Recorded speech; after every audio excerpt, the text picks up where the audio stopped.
Hello friends, welcome to my channel. Friends, ఈరోజు మనం MTR పులియోగరె పౌడర్తో పులియోగరె ఎలా తయారు చేయాలో చూద్దాం.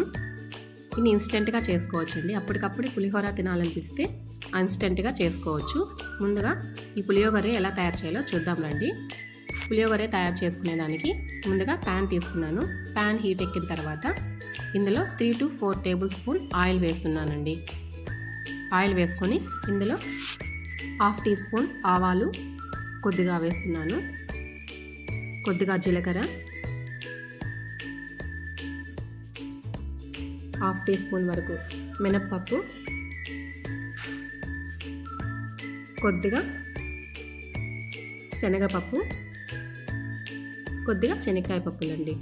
ఇవన్నీ వేస్తున్నాను. ఇప్పుడు ఎండుమిరపకాయలు తుంచుకొని వేస్తున్నాను, కొద్దిగా కరివేపాకు. లైట్గా దూరగా వేయించుకోవాలండి, మాడిపోకుండా లైట్గా వేయించుకోవాలి. చాలా బాగుంటుంది, ఒకసారి ట్రై చేయండి. ఇప్పుడు పులిహోర ప్యాకెట్ కట్ చేసుకుని యాడ్ చేస్తున్నానండి. నేను ఇక్కడ 2 ప్యాకెట్స్ తీసుకున్నాను. మాడిపోకుండా లో ఫ్లేమ్లోనే వేయించుకోవాలండి. కొద్దిగా సాల్ట్ వేస్తున్నాను.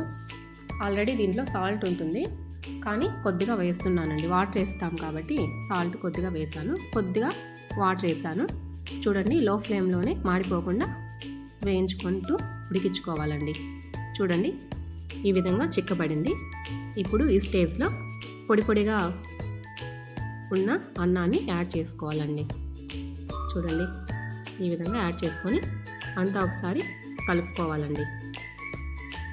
ఈ పులియోగరె బ్రేక్ఫాస్ట్కే కాకుండా లంచ్ బాక్స్ కూడా చేసుకోవచ్చండి. చాలా టేస్టీగా ఉంటుంది. పిల్లలైనా పెద్దలైనా చాలా ఇష్టంగా తినచ్చండి.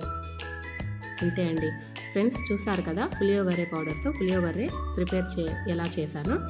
ఈ రెసిపీ మీరు ట్రై చేస్తే కామెంట్ సెక్షన్లో తప్పకుండా ఎలా ఉందో తెలియచేయండి. ప్లీజ్ కొత్తగా నా ఛానల్ ఎవరైనా ఫాలో అవుతుంటే సబ్స్క్రైబ్ చేసుకోండి.